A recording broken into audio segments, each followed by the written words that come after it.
Bonjour à toutes et à tous. Aujourd'hui, on s'attaque à un sujet que beaucoup d'organisations croient maîtriser, mais où, soyons honnêtes, ça patine souvent. La diversité et l'inclusion. Et si on se disait que la vraie bataille, elle ne se joue pas dans les beaux discours et les chartes, mais bien plus en profondeur, dans un endroit caché et super puissant, notre propre inconscient. C'est ça, le grand paradoxe. On met de l'argent sur la table, on communique, on signe des engagements, et pourtant l'impact réel, concret, semble souvent plafonné. Les bonnes intentions, elles sont là, personne n'en doute. Mais il y a comme une résistance, un mur invisible. Eh bien, c'est justement cette résistance qu'on va explorer ensemble aujourd'hui. En fait, l'idée forte qu'on va défendre ici, c'est que le problème, ce n'est pas tant un manque de volonté. C'est quelque chose de beaucoup plus subtil. Il s'agit d'une série de mécanismes de défense psychologique, des réflexes automatiques et invisibles qui viennent saboter nos meilleures intentions sans même qu'on s'en aperçoive. Alors, voilà notre plan de match pour y voir plus clair. On va commencer par bien poser ce fameux paradoxe. Ensuite, on va décortiquer l'organisation en 3 niveaux, pour voir où ça coince vraiment. Après ça, on ira démasquer les saboteurs psychologiques qui agissent dans l'ombre. Puis, on verra des stratégies concrètes pour un vrai changement. Et pour finir, on se demandera comment mesurer ce qui compte réellement. C'est parti. Ok, premier point donc, le paradoxe de la D&I. Cet écart immense entre l'argent et l'énergie investie et les résultats qu'on obtient. Parce qu'aujourd'hui, tout le monde est d'accord pour dire que la diversité, c'est crucial.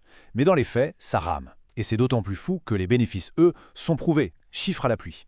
Regardez ces chiffres. Ils viennent d'une grosse étude de McKinsey de 2023 sur plus de 1200 entreprises.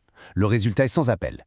Les boîtes qui sont dans le peloton de tête en matière de diversité, que ce soit de genre ou d'origine, ont 39% de chances en plus d'avoir de meilleurs résultats financiers. L'argument économique est donc béton. Alors la question reste entière. Pourquoi est-ce si difficile? Pour comprendre, il faut voir l'entreprise autrement. Pas comme un bloc monolithique, mais plutôt comme un iceberg, avec 3 niveaux superposés. Et vous allez voir, c'est dans les couches les plus profondes, les moins visibles, que se cachent les vrais freins. Tout en haut, on a le niveau explicite. C'est la partie émergée, les valeurs affichées, les politiques RH, etc. La plupart des programmes DNI opèrent là. Juste en dessous, il y a l'implicite. Là, c'est plus flou, les codes non dits, le fameux fit culturel. En gros, qui est crédible et qui ne l'est pas. Mais le cœur du réacteur, c'est le 3e niveau, l'inconscient. C'est là que ça joue vraiment. Les peurs collectives, l'angoisse de perdre son statut et tous nos mécanismes de défense. C'est là que les discriminations naissent avant d'être justifiées plus haut. Maintenant qu'on a la carte, allons voir qui sont ces fameux saboteurs psychologiques. Attention, ce n'est pas une question de morale, on ne dit pas que les gens sont méchants. Non, ce sont des réflexes de notre cerveau pour gérer l'anxiété et l'incertitude. Le souci, c'est que ces réflexes ont souvent des conséquences discriminatoires. On va se concentrer sur 4 de ces mécanismes. D'abord, la projection, attribuer à l'autre ce qu'on refuse de voir en soi. Ensuite, le clivage, cette tendance à tout voir en noir et blanc, les bons et les mauvais. Puis le déni, le fameux « non, pas chez nous ». Et enfin, la rationalisation, qui est un peu l'art de trouver une excuse logique à une décision qui, au fond, est purement émotionnelle. La projection, c'est un mécanisme vraiment puissant. Face à quelqu'un de différent qui génère un petit inconfort, une incertitude, notre cerveau, pour se rassurer, va lui coller une étiquette. On va lui projeter des traits comme agressif, trop émotive, manque de leadership, alors qu'en fait, ça parle beaucoup plus de nos propres angoisses que de la personne en face. Prenons un exemple hyper concret pour voir comment ça marche. Imaginez ces 2 CV. Ils sont identiques en tout point. Même diplôme, même expérience, même compétences. La seule, unique différence, c'est le nom qui est écrit en haut. Que se passe-t-il quand on les envoie à des recruteurs? Eh bien, le résultat est juste sans appel. Une étude fondatrice de Bertrand et Mulanathan, en 2004, a montré que le CV avec un nom perçu comme blanc recevait 50% de coups de fil en plus. 50%, c'est énorme. Et encore une fois, ce n'est pas de la malveillance, c'est un mécanisme de défense. Face à l'inconnu, on se rabat sur ce qui nous semble familier, ce qui nous rassure.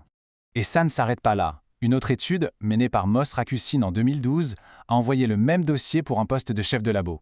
Seul le prénom changeait, John ou Jennifer. Résultat ? John a été jugé plus compétent et on lui a proposé un salaire de plus de 3 700 $ supérieur.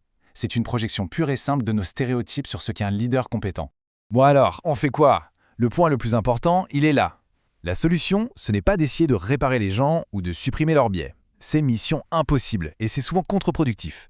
La vraie solution, c'est de repenser le système pour limiter au maximum l'espace où ces défenses peuvent s'exprimer. L'exemple parfait, c'est l'étude de Goldin et Rousse sur les auditions d'orchestre symphonique. La solution est d'une simplicité désarmante. On a mis un paravent entre les musiciens et le jury. Résultat, les chances pour une femme d'être sélectionnée en finale ont bondi de 30%. On n'a pas formé les juges, on a juste changé le processus pour bloquer la projection. C'est aussi simple que ça. Alors concrètement, on peut s'appuyer sur 4 grands leviers. Premièrement, rendre tous les critères de décision aussi explicites que possible. Fini le feeling. Deuxièmement, abandonner l'idée de fit culturel qui pousse à recruter des clones pour passer à l'ad culturel. Qu'est-ce que cette personne va ajouter de nouveau? Troisièmement, structurer, processer toutes les décisions clés. Et enfin, le plus difficile, créer des espaces où l'on peut parler, en toute sécurité, des peurs et des résistances. Car tant qu'on n'en parle pas, elles continuent d'agir dans l'ombre. Dernière étape, et pas des moindres, la mesure. Pour piloter le changement, il faut arrêter de se contenter de la diversité cosmétique, c'est-à-dire juste compter le nombre de personnes différentes. Il faut aller plus loin et mesurer l'équité du système lui-même. Ça veut dire se poser les bonnes questions. Par exemple, quel pourcentage de notre décision de recrutement est vraiment structuré?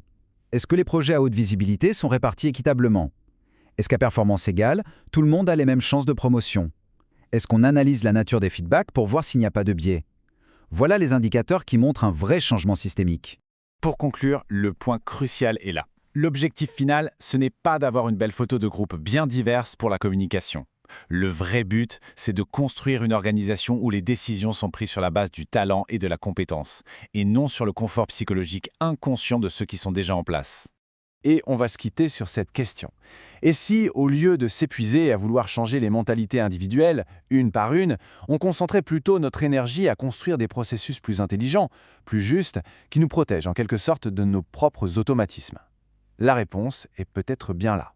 Merci de nous avoir suivis.